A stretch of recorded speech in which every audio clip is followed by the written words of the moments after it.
ta'allum wa ta'lim wal ifada wal istifada wal naf'a wal intifa' wal mudzakarata wal istidhkar wal hatha ala tamassuki bi kitabillah wa bi sunnati Rasulillah sallallahu alaihi wasallam wa du'a lil huda wa dalalata ala al khair ibtigha wajhillahi wa qurbi wa thawabi subhanahu wa ta'ala. Allahumma rizukna fahman nabiyyin wa hifdzal mursalin wa ilhamal malaikatil muqarrabin.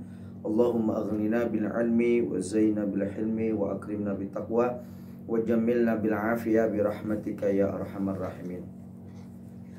Para sahabat radioku dimanapun anda berada, yang semoga senantiasa dimuliakan Allah subhanahu wa ta'ala, diberikan panjang umur, sehat walafiat di dalam ketaatan kepada Allah subhanahu wa ta'ala, dapat mengikuti perintah-perintah Rasulullah sallallahu alaihi wasallam, dan juga semoga hajat-hajatnya dikabul oleh Allah, dipermudah oleh Allah, dilancarkan oleh Allah, dan semoga kita semua meninggal dalam keadaan husnul khatimah. Amin ya rabbal alamin. Sahabat radioku dimanapun anda berada, kita memasuki pembahasan baru, yaitu adalah al-amalu bil ilmi, yaitu mengamalkan ilmu. Al-amal bil ilmi artinya mengamalkan ilmu. Dan setelah kita mempelajari ilmu dan sudah kita ketahui, maka tugas kita adalah mengamalkan. Yang pertama berkaitan dengan al-amal bil ilmi, berkaitan dengan mengamalkan ilmu, karena nanti akan ada beberapa judul ya, ada beberapa judul yang berkaitan tentang al-amal bil ilmi. Ada al-hasu 'alal amal bil ilmi, yaitu anjuran untuk mengamalkan ilmu. Ada tahdzir min mukhalafati ma yaqul, ada ancaman dari menyalahi apa yang diucapkan. Dan juga ada al-alim alladzi la ya'mal bi ilmi, ada orang alim yang tidak mau mengamalkan ilmunya. Itu diantara judul-judul yang akan kita bahas berkaitan dengan bab al-amal bil ilmi, mengamalkan ilmu. Yang pertama al-hasu 'alal amal bil ilmi, yaitu anjuran untuk mengamalkan ilmu. Poin pertama, qala Rasulullah sallallahu alaihi wasallam, Nabi bersabda, man amila bima alima awrasahullahu ilma ma lam ya'lam. Ada satu kalimat lain, man amila bima alima warasahullahu, bukan awrasahullah. Nah, barang siapa yang beramal, yang mengamalkan dengan apa yang dia ketahui. Orang yang mengamalkan dengan ilmu-ilmu yang sudah dia pelajari, sudah dia ketahui, maka balasan dari Allah apa? Awrasahullahu. Allah akan mewariskan, akan memberikan kepada orang tersebut ilma malam ya'lam, ilmu-ilmu yang belum diketahui. Maka yang dimaksud ilmu laduni itu munculnya, datangnya kapan? Ketika ilmu itu diamalkan. Jadi ketika ilmu diamalkan, akan Allah beri awrasahullahu ilma malam ya'lam, ilmu yang belum dia ketahui. Nah, ilmu-ilmu yang tadinya dia tidak punya pengetahuan, lalu tahu-tahu dia bisa menyampaikannya, itulah ilmu yang diberikan oleh Allah SWT yang disebut dengan ilmu laduni. Jadi ilmu laduni bukan berarti ada orang misalkan tidur lalu mimpi 10 tahun ujung-ujung pinter ngaji misalkan, atau dia nggak belajar nggak apa ujung-ujung pinter, bukan itu. Ladun itu bagaimana? Dia mengamalkan ilmu yang dia pelajari, lalu oleh Allah diberikan pengetahuan-pengetahuan yang sebelumnya belum pernah dia pelajari. Sehingga saya secara pribadi kadang-kadang kalau lagi santai, saya suka dengerin apa yang saya sampaikan juga. Misalkan di YouTube, misalkan program MSR gitu ya. Lalu atau saya di pondok juga, kan di live misalkan. Nanti kalau saya lagi santai, pengen dengerin pengajian sendiri. Itu justru saya belajar dan dapat ilmu dari apa yang saya ucapkan dulu. Kok saya nggak tahu ya? Di pikiran saya nggak ada. Di otak saya nggak ada apa yang saya sampaikan itu. Loh, kok saya bisa menyampaikan itu? Berarti ini kan digiring oleh Allah subhanahu wa ta'ala untuk menyampaikan sesuatu ilmu yang Allah berikan kepada hambanya pada waktu menyampaikan ilmu. Sehingga justru orangnya sendiri, saya sendiri, justru kadang-kadang dapat ilmu dari ucapan saya sendiri. Itu seperti itu. Jadi ilmu laduni itu kapan diberikan oleh Allah? Kalau nggak salah pernah kita bahas ilmu laduni panjang lebar ya, di awal-awal. Jadi ilmu yang diberikan oleh Allah kepada seseorang yang mengamalkan ilmunya. Maka para kiai, para ustadz, mereka waktu baru awal-awal jadi kiai, waktu awal-awal mondok, selesai mondok, berkiprah di masyarakat, lalu dia membuka kajian, itu nggak terlalu pintar sebenarnya. Ya, seperti itu. Cuman dengan berjalannya waktu dia menyampaikan ilmunya yang dia pelajari, yang dia ketahui disampaikan, diamalkan ilmunya, sehingga dengan sebab itu akhirnya apa? Dengan sebab itu akhirnya berkembanglah ilmunya. Mungkin karena tuntutan ada jamaah yang bertanya sehingga beliau belajar, sehingga karena beliau ini jamaahnya banyak, maka sebelum ngaji dia buka kitab dulu, dia baca dulu, terus akhirnya dia baca itu, baca ini. Oh, harus ada tambahan keterangan, maka ngambil kitab dari kitab ini untuk tambahan keterangan, tambahan dalil dan sebagainya. Sehingga dengan sebab itulah akhirnya berkembang ilmunya dan nambah ilmunya. Jadi ulama, kiai-kiai, ustadz-ustadz itu yang hebat-hebat itu awalnya beliau ya pintar misalkan, tapi nggak sepintar sekarang. Cuman gara-gara mengamalkan ilmunya, dia selalu menyampaikan apa yang dia ketahui, maka aurasahullahu ilma malam ya'lam, maka Allah mewariskan ilmu kepada orang tersebut apa yang dia tidak ketahui. Sehingga akhirnya apa? Akhirnya dia tambah pintar, tambah pintar, tambah pintar. Dengan adanya pertanyaan dari masyarakat, dengan banyaknya kajian, dengan banyaknya rutinan, sehingga beliau buka kitab itu, buka kitab ini, lalu mengkaji kitab-kitab yang belum dia pelajari, sehingga dengan sendirinya akan bertambah ilmunya. Maka jaminan bagi orang yang ingin tambah ilmunya, tambah luas ilmunya bagaimana? Maka harus mengamalkan ilmu-ilmu yang dia pelajari. Man amila bima alima aurasahullahu ilma ma lam ya'lam. Poin kedua tentang anjuran untuk mengamalkan ilmu. Haka Sayyidi Al-Habib Ahmad bin Hasan Al-Attas radhiyallahu anhu, bercerita beliau bahwa anna rajulan a'ma fil Hajrin. Ada satu orang yang buta, di mana orang buta ini berada di kota Hajrin, ya salah satu kota di Hadramut. Nah, di sana yang mana namanya itu yuqalu lahu bin Nu'man. Namanya bin Nu'man. Ini disamarkan juga nama aslinya. Pokoknya bin Nu'man marganya, gitu ya. Ini orang buta. Kana yasiru kulla yaumin ila qaidun fayati lahu bimas'alatin wahidatin minal ilmi faqat wa yarji'. Beliau bin Nu'man ini setiap hari ya. Setiap hari mesti beliau jalan kaki ke Qaidun, ke desa Qaidun. Jadi dari Hajrin ke Qaidun jalan kaki. Untuk apa? Fayatilau bimas'alatin wahidatin minal ilmi faqat. Dia akan mengambil satu masalah ilmu saja, sudah wayarji dan balik. Jadi kalau dia datang dari Hajrin ke Qaidun, datang ke satu ulama, satu ustadz kiai, saya mau tanya apa hukumnya A? Oh, hukumnya begini. Oh iya, siap. Terima kasih kiai. Pulang sudah. Satu ilmu saja. Satu masalah. Setiap hari, tapi istiqamah jalan kaki dari Hajrin ke Qaidun hanya untuk meminta penjelasan dalam satu masalah saja. Itu kebiasaan beliau. Wa ma bainal baladataini nahu arba'in sa'atin. Dan itu perjalanan antara Hajrin dengan Qaidun itu sekitar 4 jam perjalanan. Jalan kaki ya. Jalan kaki itu 4 jam. Akhirnya fakharaja dzata yaumin wa ma'ahu bintuhu taquduhu. Akhirnya satu ketika beliau itu bin Nu'man ini keluar menuju kepada Qaidun dari Hajrin, ditemani oleh putrinya perempuan, oleh bintunya, anak perempuan. Yang mana anak perempuan ini apa? Menuntun, taqudu, menuntun bin Nu'man ini. Falamma kana fi asna'i tariqi, ketika sampai di tengah-tengah perjalanan, aroda qada al-hajah, dia pengen BAB, tapi kayaknya di sini pengen kencing gitu ya. Fajalasa, lalu yang buta ini duduk. Faqalat lahu bintu, lalu ketika ya bin Nu'man ini duduk mau buang hajat, dan dia sudah duduk, kataan putrinya, faqalat lahu bintu, putrinya bilang begini, isbir qalilan, sebentar, sabar wahai ayah, sebentar ya. Hatta aduqal ardo kaila yusibaka rasyasu. Ya, sebentar.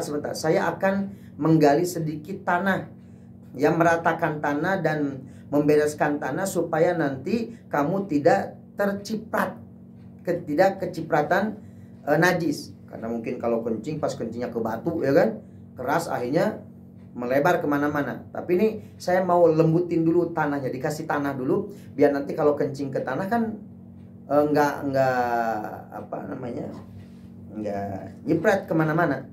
Kan kalau misalkan kita mengalirkan air ke tanah, itu airnya nggak kemana-mana. Tapi kalau ke batu, mesti airnya ada percikannya, nyebar kemana-mana. Nah, sabar wahai ayah sebentar. Saya akan meratakan tanah ini supaya nanti engkau ketika membuang hajat tidak ada percikan najis yang mengenaimu. Falamma qadha hajatahu, ketika sudah selesai buang hajatnya, qala li bintihi, lalu bin Nu'man ini bilang kepada anaknya, irji'i bina, ayo neng, pulang aja yuk, pulang tuntun saya. Faqalat lahu, lalu anaknya bilang kepada ayahnya, lima tarji, kenapa mesti pulang? Kan kita belum nyampe ke Qaidun. Tiap hari kan kita ke sana ngambil ilmu. Faqala, maka jawab bin Nu'man, inni fi kulli yaumin astafidu mas'alatan min Qaidun. Saya itu memang setiap hari mengambil faidah, mengambil ilmu satu masalah dari Qaidun. Wa ini istafadtuha al yauma minki. Tapi hari ini saya sudah dapat ilmu dari ente, wahai anakku. Apa ilmunya? Kalau mau kencing, buang hajat, kalau di tempat terbuka, maka jangan ke batu, tapi ke tanah. Biar apa? Biar enggak percikan najisnya, biar enggak kemana-mana. Saya udah dapat ilmu hari ini dari ente, wahai anak putriku. Maka enggak usah ke Qaidun, yuk balik, yuk pulang. Begitu, Masya Allah. Jadi satu ilmu didapatkan lalu diamalkan. Nah, itu begitu. Jadi tidak terlalu banyak mendapatkan ilmu, tetapi apa? Tetapi mengamalkan ilmunya. Masya Allah, luar biasa. Nah, poin ketiga, An Sufyan Ats-Tsauri rahimahullahu taala, dari Imam Sufyan Ats-Tsauri rahimahullahu taala, yahtiful ilmu bil amal, katanya. Ilmu itu menuntut untuk diamalkan. Jadi ilmu itu menuntut kepada penuntut ilmu untuk diamalkan.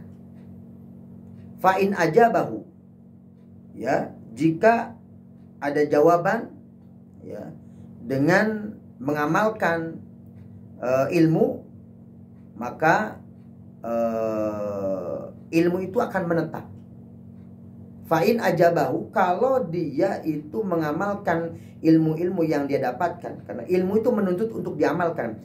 Fa'in ajabahu, kalau engkau menjawab permintaan ilmu, yaitu apa? Mengamalkan ilmu yang dia dapatkan, maka sabata, maka ilmu akan tetap. Ilmu akan ada dalam diri Anda dan tidak akan hilang. Dari mana bisa jawabannya akan tetap? Karena sebaliknya, wa illa irtahala.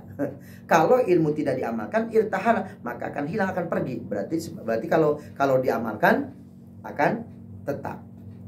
Wa illa irtahala, kalau misalkan ilmu itu tidak dijawab dengan diamalkan, maka ilmu akan hilang. Ayartahilu maknahu wa haqiqatu, artinya akan hilang makna daripada ilmu dan juga hakikatnya ilmu. Ada orang mondok pesantren bertahun-tahun, misalkan 10 tahun mondok, lalu dia pergi misalkan ke Jakarta, lalu setelah itu dia sudah tidak pernah pegang kitab, sibuk dengan kerja, cari duit dan sebagainya. Itu nanti akan hilang ilmu. Ilmu akan hilang. Ilmu itu kalau supaya tidak hilang, maka harus diamalkan. Sehingga dikatakan dalam satu nasihat, hayatul ilmi mudzakaratuhu. Hidupnya ilmu itu dengan memudzakarah, dengan mengingatnya. Dengan diingat-ingat, diamalkan, maka ilmu akan bertambah. Wa yabqa rasmuhu wa suratuhu. Secara makna keilmuan sudah hilang. Hakikat ilmu sudah hilang ketika tidak diamalkan, tetapi rasmunya, tulisannya, bentuknya masih ada. Taqumu bihi al-hujjatu. Yang mana ilmu yang masih ada itu, taqumu bil hujjatu ala sahibi, dia akan berdiri, akan bangkit untuk menghujat, untuk mengalahkan, untuk merendahkan, menghujat orang yang punya ilmu tersebut. Jadi orang kalau misalkan tidak mengamalkan ilmunya, maka ilmu tersebut secara tulisan dan bentuknya dia akan datang menghujat, menuntut, meminta kepada orang yang punya ilmu tersebut akan apa? Menghujat kekalahan, menghujat kesalahan, bahwa Anda punya ilmu tapi Anda tidak mengamalkan. Kami ada dalam diri Anda, tetapi Anda tidak pernah mengamalkan apa yang ada dalam diri kami. Maka dari itu hari ini saya akan menuntut kepada Anda, menghujat kepada Anda, meminta kepada Anda, kenapa Anda tidak mengamalkan ilmu, sehingga akan diazab oleh Allah SWT ketika ilmu-ilmu itu tidak diamalkan. Nah, jadi sekali lagi, ilmu menuntut untuk diamalkan. Kalau kita jawab dengan mengamalkan ilmu-ilmu yang kita dapatkan, kita pelajari, maka ilmu akan menetap dalam diri orang tersebut.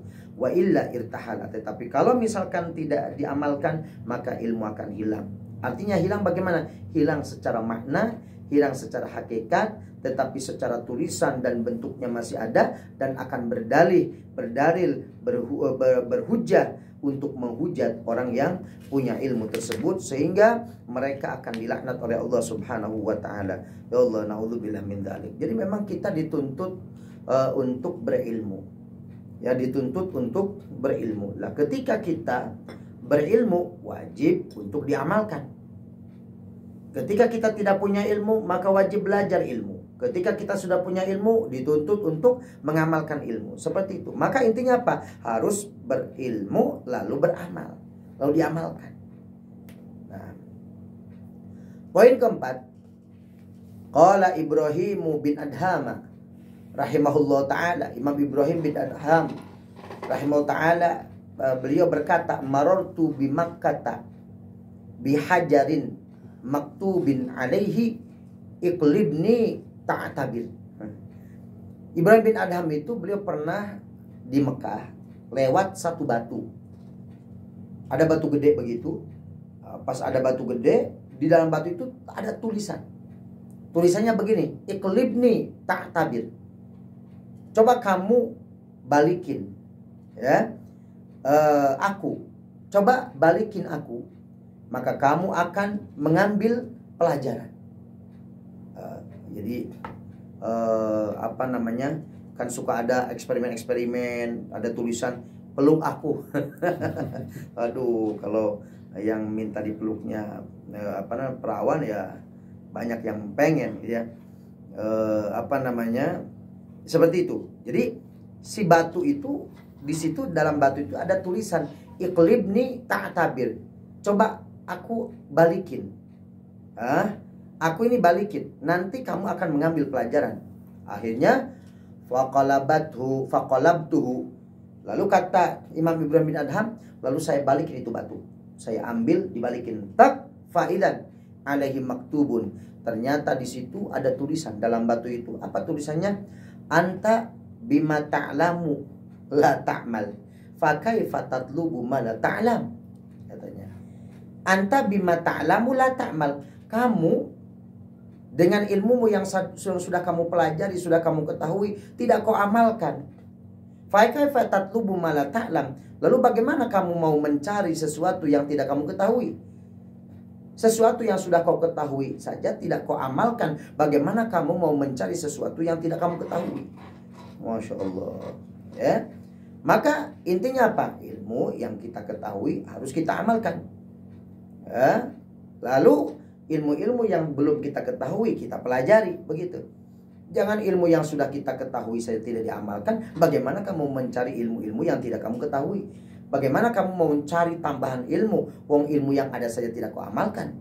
Mestinya kalau ilmu itu sudah diamalkan, maka nanti kita akan mencari ilmu-ilmu yang belum kita pelajari. Nah, ini menjadi pelajaran buat kita bahwa bagaimana ilmu itu harus kita amalkan. Lalu setelah itu kita mencari pengetahuan-pengetahuan yang belum kita ketahui. Tapi kalau misalkan kamu punya ilmu belum kau amalkan, lalu bagaimana kamu mau mencari ilmu lagi? Oh, yang ada saja belum kau amalkan.